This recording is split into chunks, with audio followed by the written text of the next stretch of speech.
নমস্কাৰ মই পংকজ খনিকৰ আপোনালোকে চাই আছে কৃষি জাগৰণ অসম দৰ্শকসকলক আজি দেখুৱাম ৰাজস্থানৰ কৃষকে কেনেকৈ হাইড্ৰপনিক পদ্ধতিৰে টাৱাৰত খেতি কৰিছে চাওক এই সন্দৰ্ভত লখিমপুৰ আঞ্চলিক কৃষি গৱেষণা কেন্দ্ৰৰ মুৰব্বী তথা জ্যেষ্ঠ বিজ্ঞানী প্ৰবাল শইকীয়াৰ এক ফেচবুক পোষ্ট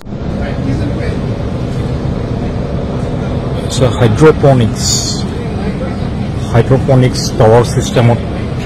কেনেকৈ খেতি কৰে মই আপোনালোকক দেখাব বিচাৰিছো সব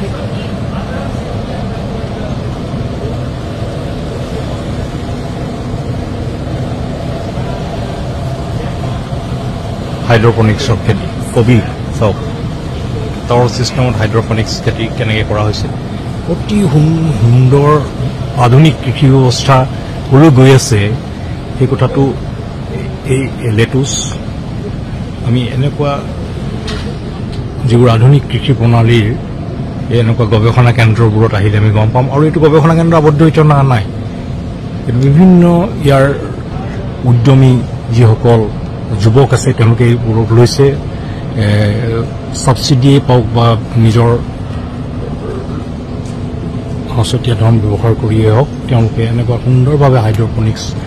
খেতি কৰিছে লেটুছৰ গছ মই দেখাইছো লেটুছ ভেৰি নাইস বিভিন্ন ঠাইৰ পৰা অহা মানুহসকলে খেতিবোৰ চাইছে চব মাটি নোহোৱাকৈ মাটিৰ ব্যৱহাৰ নোহোৱাকৈও যে আজিকালি খেতি কৰিব পাৰি তাৰ সুন্দৰ উদাহৰণ ইয়াত মাটি ব্যৱহাৰ হোৱা নাই অকল আধুনিক প্ৰণালীৰে ইয়াতে খেতি কৰা হৈছে যাক আমি হাইড্ৰোপনিক্স বুলি কওঁ উপযুক্ত সাৰ পৰিৱেশ আৰু কৃত্ৰিম পৰিৱেশ দিয়া হৈছে ইয়াত যিখিনি পৰিৱেশ আমাৰ প্ৰাকৃতিকভাৱে লাগে এই প্ৰাকৃতিকভাৱে লগা এটা পৰিৱেশ দিয়া হৈছে মই আপোনালোকক দেখাইছো চব বিভিন্ন ধৰণৰ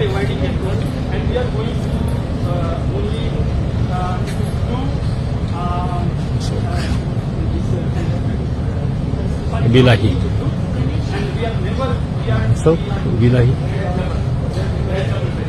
বিভিন্ন ধৰণৰ খেতি যে কৰিব পাৰি এনেকুৱা গৱেষণা কেন্দ্ৰ বা এনেকুৱা আধুনিক পদ্ধতিৰে কৰা খেতিবোৰ চাবলৈ আহিলে আমি দেখা পাওঁ চব বিলাহী গছ চব চালি পাই গৈছে প্ৰায় 10 ফুট উচ্চতালৈকে বিলাহী গছ লমালমে বিলাহী